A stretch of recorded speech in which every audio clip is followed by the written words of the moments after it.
যে মাযহাব শুরু হয়েছে মানে নবী মুহাম্মদ সাল্লাল্লাহু আলাইহি সাল্লামের মৃত্যুর বহুদিন পূর্বে, বহুদিন পরে। তবে আল্লাহ নবীর মৃত্যুর বহু আগে তিনি এই মাযহাব সম্পর্কে সতর্ক করে গেছেন।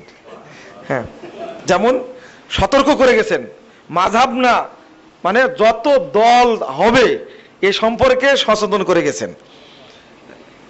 মূলত আমরা যে প্রমাণগুলো পাই সেই ক্ষেত্রে দেখুন, ইমাম আবু হানিফা রাহিমাহুল্লাহ বিশেষ করে মাযহাব 4টি বলে প্রমাণিত আছে, তাই না? হানাফি, শাফি, মালিকি, হাম্বলি, এইগুলোই প্রচলিত, যদিও মাযহাব তরিকা আরো অনেক কয়েক হাজার আছে। ইমাম আবু হানিফা রাহিমাহুল্লাহ জন্ম 150-এ, মৃত্যু 80, মৃত্যু হলো 150-এ।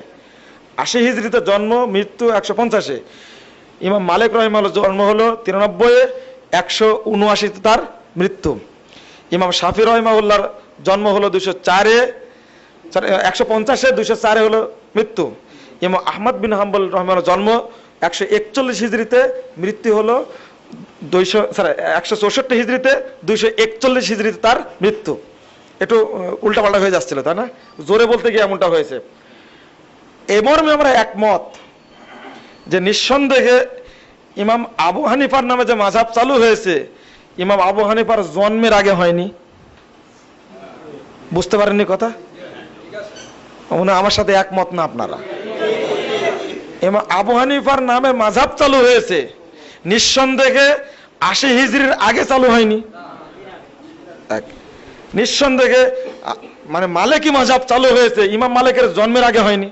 এক কথায় তাদের জন্মের আগে মাযহাব চালু হয়নি, এটা পরিষ্কার।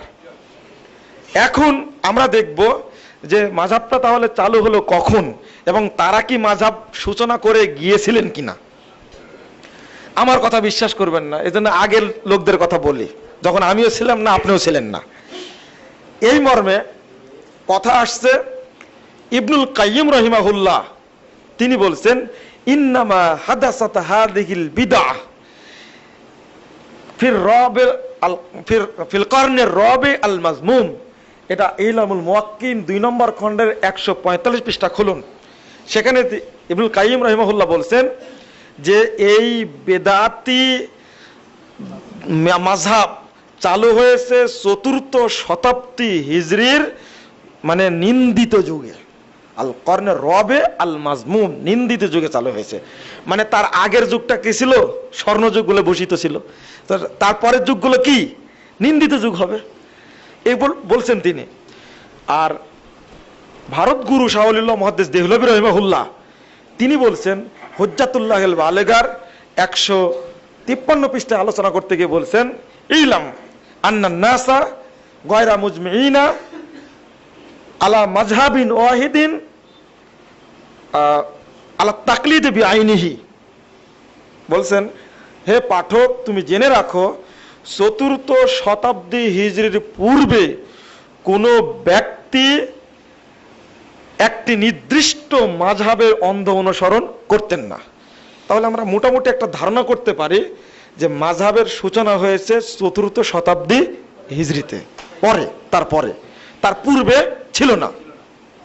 তাহলে আমরা একটা জিনিস বুঝতে পারলাম যে তার ইমামের মৃত্যুর পূর্বে মাযহাব চালু হয়নি। তাহলে আমরা ইমামের জন্মের আগে যদি চলে যাই, আগের মানুষ যেভাবে কোরআন এবং সুন্নাহ ভিত্তিক আমল করে স্বর্ণযুগের মানুষ হিসেবে ভূষিত হয়েছিলেন, ওই যুগের সাথে যদি মিলিয়ে আমরা চলি, আপত্তি আছে? কোনো আপত্তি নেই। এই ফিতনার যুগে এসে যেগুলো তৈরি হলো, এটা নিয়ে আমার মাথা ব্যথা কেন? প্রশ্ন আসে না। দ্বিতীয় বিষয় দেখুন, প্রত্যেকটি মাযহাবের নির্দিষ্ট ফিকহ গ্রন্থ রয়েছে। আপনার কি নির্দিষ্ট কোনো ফিকহ গ্রন্থ আছে? আপনার নির্দিষ্ট ফিকহ গ্রন্থ থাকাটা শরীয়ত সম্মত নয়। যেমন সবচেয়ে দুঃখজনক ব্যাপার যেটা, সেটা আপনাদের বলতে চাই, হাদিসের গ্রন্থগুলো সংকলিত হওয়ার পরে কেন মাযহাব ভিত্তিক ফিকহি গ্রন্থ বা উসুল রচিত হলো? প্রয়োজন ছিল না। যেমন ইমাম বুখারী রাহিমাহুল্লাহ, ইমাম মুসলিম, আবু দাউদ, নাসাই, তিরমিজি, ইবনে মাজাহ, কনিষ্ঠ ইমাম হলেন ইমাম নাসাই। তিনি 303 হিজরিতে মৃত্যুবরণ করেছেন। এবার আপনাদের একটু ফিকহি গ্রন্থের একটু কথা বলি। দেখুন, হানাফি মাযহাবের সবচেয়ে অনুসরণীয় গ্রন্থ এবং খুব প্রাচীন গ্রন্থ হলো কুদুরি। এটা রচিত হয়েছে 428 হিজরিতে। তা হাদিসের গ্রন্থগুলো সংকলিত হওয়ার পরে না আগে? পরে। তারপরে বৃহৎ গ্রন্থ হেদায়া, এটা সংকলিত হয়েছে 593 হিজরিতে। তাহলে কত পরে? তারপরে শারহে বেকায় নামে একটা গ্রন্থ, খুব প্রসিদ্ধ গ্রন্থ, এটা অর্থাৎ 747 হিজরিতে রচিত হয়েছে, তাহলে অনেক পরে। ঠিক মালিকি মাযহাবের গ্রন্থ আল মুদাওয়ানা রচিত হয়েছে 500 হিজরিতে। তারপরে হাম্বলি মাযহাবের গ্রন্থ আল মুগনি রচিত হয়েছে 400 হিজরিতে। আবার আরেকটা কি মাযহাব বললাম, শাফি মাযহাবের গ্রন্থ আল আজিজ, এটা রচিত হয়েছে আপনার 450 হিজরিতে। তাহলে বোঝা যাচ্ছে হাদিসের গ্রন্থগুলো রচনার পর, সংকলন হওয়ার পরে, অনেক পরে এগুলো চালু হয়েছে। আগের মানুষের এগুলো দরকার ছিল না। আমরা মনে করি আজকেও আমাদের দরকার নেই, দরকার নেই। সরাসরি কোথায় যাব? হাদিসের দিকে চলুন। এবং 4 ইমাম কি বলেছেন? 4 ইমাম কি মাযহাব তৈরি করে গেছেন? না, অসম্ভব। ইমাম আবু হানিফা রাহিমাহুল্লাহর 2টা বক্তব্য মেনে চললে কোন হানাফি মাযহাব বলে কোনো মাযহাব থাকবে না। এবার আপনি কথাই বুঝবেন যে হানাফি মাযহাব আর ইমাম আবু হানিফার সাথে কতটুকু সম্পর্ক আছে। ইমাম আবু হানিফা রাহিমাহুল্লাহ বলছেন, এটা পাওয়া যায় বাহরুর রায়েক 6 নম্বর খণ্ডের 293 পৃষ্ঠায়, একটা চূড়ান্ত কথা। আমি তার মাত্র 2টা কথা নকল করি, উদ্দেশ্য একটাই, এই 2টা কথা বর্ণিত হয়েছে একবার তার খাস ছাত্র থেকে। তা 3 জন ছাত্র থেকে একই রকম বর্ণিত হয়েছে। একজন হলেন ইমাম আবু ইউসুফ, একজন হলেন ইমাম জুফার, একজন হলেন আফিয়াত ইবনে ইয়াসিদ। এই 3 জন ব্যক্তি থেকে একই কথা ধারাবাহিক বর্ণিত হয়েছে। এবং ইমাম ইবনে হাজাম আন্দালুসি বলছেন আবু হানিফার 2টা কথা একবারে বাস্তব সূত্রে বর্ণিত হয়েছে। তার একটা হলো লা ইয়াহিল্লু লি আহাদিন আন ইয়াখুযা বিকাউলিনা মা লাম ইয়ালাম মিন আইনা আখাযনাহু। কোন ব্যক্তির জন্য আমার কোনো কথা গ্রহণ করা হালাল নয় যতক্ষণ পর্যন্ত না জানবে আমি কোথায় থেকে গ্রহণ করেছি। এই একটি কথা যদি গ্রহণ করে তাহলে এই অন্ধ তাকলিদার থাকবে না। আপনি দলিল নেন, ইমাম আবু হানিফা এটা বলেছেন, এটা করেছেন, এইভাবে করেছেন, শুধু বলেই যাচ্ছে। একটু তদন্ত করুন তিনি কোথায় থেকে বলেছেন, তারপর করে ওহী নাজিল হয়েছিল। ইমাম শাফি এটা করেছেন, ইমাম মালিক এটা করেছেন, ইমাম আহমদ বিন হাম্বল এটা করেছেন, তার কথা তো দলিল থাকতে হবে। দলিল না খোঁজা পর্যন্ত চলবে না। হ্যাঁ, দলিল পেলাম, আপনি বলছেন যে ইমাম আবু হানিফা রাহিমাহুল্লাহ বুকের উপরে হাত বেঁধেছে, তো তার আরেকটা সূত্র খুলেন। তার আরেকটা সূত্র হলো ইজা সাহাল হাদিস ফাহুয়া মাযহাবি, যখন হাদিস সহিহ হবে জানবে সেটাই আমার মাযহাব। দলিল যদি পেয়ে যায় আর জয়ীব যদি পেয়ে যায়, ইমাম আবু হানিফার বক্তব্য জয়ীব দলিল চলবে না, সহিহটা গ্রহণ করতে হবে। ইমাম মালিক রাহিমাহুল্লাহ একই কথা বলছেন, ইন্নামা আনা বাশার, আমি কিন্তু মানুষ। ইযা ওয়াফাকা কওলি ফাখুযুহু, যদি আমার কথা মিলে যায় তাহলে তোমরা ধারণ করো। ওয়া ইযা লাম ইউআফিক, যদি গ্রহণযোগ্য না হয় ফাতরুকু ওয়া খুযু ওয়া আমালু বিল হাদিস, তাহলে আমার কথাকে তোমরা বর্জন করো আর হাদিসের প্রতি আমল করো। ইমাম শাফি বলছেন ইযা রাআইতুম কালামি ইউখালিফুল হাদিস ফাজরিবু বিকালামি আল হায়াত ওয়া আমালু বিল হাদিস, যদি আমার কথা দেখো যে হাদিসের বিপরীত, আমার কথাকে দেওয়ালে ছড়ে মারো, হাদিসের প্রতি আমল করো। ইমাম আহমদ বিন হাম্বল রাহিমাহুল্লাহ বলছেন ওয়ালা তুকাল্লিদনি ওয়ালা তুকাল্লিদান্না মালিকান ওয়া আলা আউজাইয়া ওয়া শাফিয়া ওয়া নাখিয়া, বলো ওয়ালা গায়রাহুম, তোমরা আমার তাকলিদ করো না, ইমাম শাফি, ইমাম মালিক, ইমাম নাখি, ইমাম আউজাইর কারো তাকলিদ করো না, এমনকি আরো কারো তাকলিদ করো না।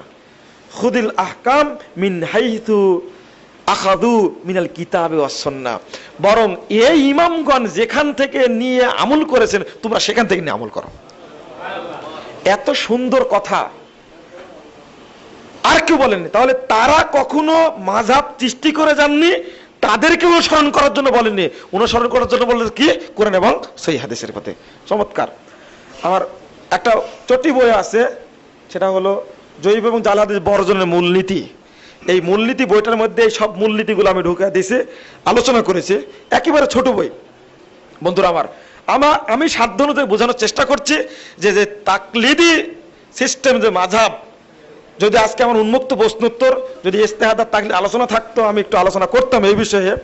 প্রশ্নোত্তরের ক্ষেত্রে আলোচনা করা যায় না। এই তাকলিদ শব্দটা কোরআন এবং হাদিসে কোথাও নাই, যেমন কিয়াস শব্দটা কোথাও নাই। তাকলিদের বিপরীত হলো ইত্তেবা, আর কিয়াসের বিপরীত হলো ইজতিহাদ। ইত্তেবা কোরআন হাদিসে আছে, ইজতিহাদও হাদিসে আছে, কিন্তু কিয়াসও নাই, তাকলিদও নাই। জি,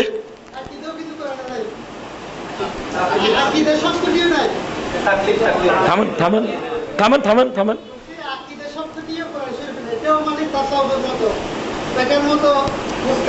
থামেন থামেন থামেন থামেন। আকীদা আছে,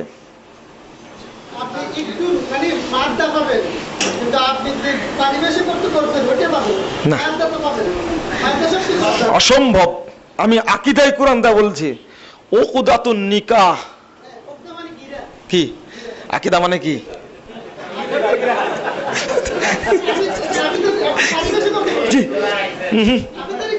আমি বলে দিই,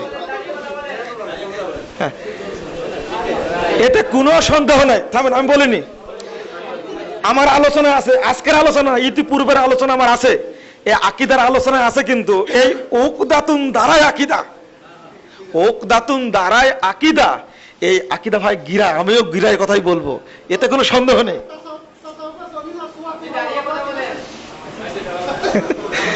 এই ভাই মানে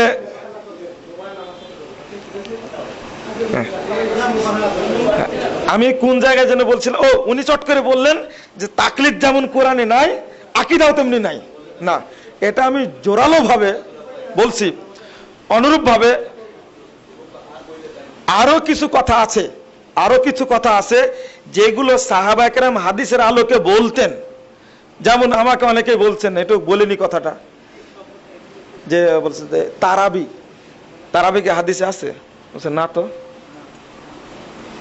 তাহলে বলা যাবে না যে কথা তো ঠিক, বলা যাবে না। আপনার সাথে আমিও একমত। আচ্ছা ঠিক আছে, থামেন, ঠিক আছে বললে চলে গেলেন। আপনি আরো কিছু আমাকে ফতোয়া দিয়ে যান। আমি বললাম যে মসজিদে ঢুকে 2 রাকাত সালাত পড়তে হয়, কি বলে কে? তাহিয়াতুল মসজিদ। তা আপনার বাপ দাদা পদ-দাদা দেখাতে পারবে হাদিসে এর নাম তাহিয়াতুল মসজিদ? আছে কোথাও? বলেন কেন? তো তা তো বলতে পারবো না আছে কিনা। যে অতটুকু শুধু জানেছেন তারাবি নাই, বাকিগুলো জানেননি তো। না, তাহিয়াতুল দুখুলুল মসজিদ আছে, এটাও আপনার বাপ দেখাতে পারবে না, এটাও নাই। এর নাম দুখুলুল মসজিদ, তাহিয়াতুল মসজিদ। মূলত এইগুলো মানে সাহাবা কেরাম থেকে, তাবেঈন ইজম থেকে প্রচলিত কথা এগুলো, মানে হাদিসেরই নাম। ইদা দাখালা আহাদুকুমুল মসজিদ ফালা ইয়াজলিস হাত্তা ইয়াসাল্লি রাকাতাইন। যখন মসজিদে প্রবেশ করে বসো না, যতক্ষণ 2 রাকাত সালাত না পড়বে। এখান থেকে নামটা কি হয়েছে? দুখুলুল মসজিদ হয়েছে। অনুরূপ ভাবে আমি বললাম জোহরের পূর্বে 4 রাকাত সালাত পড়েন আপনি, এই সালাতের নাম কি? তখন বলছেন যে সুন্নাত। আমরা দেখাতে পারবেন আপনি সুন্নাত বলা হয় এটাকে? তখন একটু দুর্বল হলেন। আমি বললাম দেখেন, তারাবি নামটা এমনি হয়নি। রাসূলুল্লাহ সাল্লাল্লাহু আলাইহি সাল্লাম 4 রাকাত পড়ার পরে দীর্ঘ সময় বিশ্রাম নিতেন বলে আল ইস্তিরাহা শব্দ হাদিসে আসছে, এর দ্বারা অর্থ হলো বিশ্রাম নেওয়া। তাই নামটা প্রচলিত তারাবি বলে। ও এবার বুঝতে পেরেছি। ফতোয়া কিন্তু দেওয়া হয়ে গেছে আগে, কত জায়গায় দিছে তার ঠিক ঠিকানা নাই। তাহলে কিছু শব্দ আছে, যেমন তাওহীদ শব্দটি কোরআনে আছে, আছে যে হাত্তা তুমিনু বিল্লাহি ওয়াহদা। শুধু তাওহীদ নামে একটা সূরা আছে, সূরাতুল ইখলাস। কি? কুল হু আল্লাহু আহাদ। আহাদটা কি ছিল আসলে শেখ? আহাদটা কি ছিল? আহাদ শব্দটা, এই আহাদ শব্দটা ছিল কি? ওয়াহদুন। এই ওয়াহদুন শব্দ থেকে তাওহীদ। আর হাদিসে বর্ণিত হয়েছে 7273 নম্বর হাদিস সহিহ বুখারী, আইওয়াহিদুল্লাহ তাআলা, তারা যেন তাওহীদ প্রতিষ্ঠা করে, এই ওয়াহদুন শব্দ থেকে।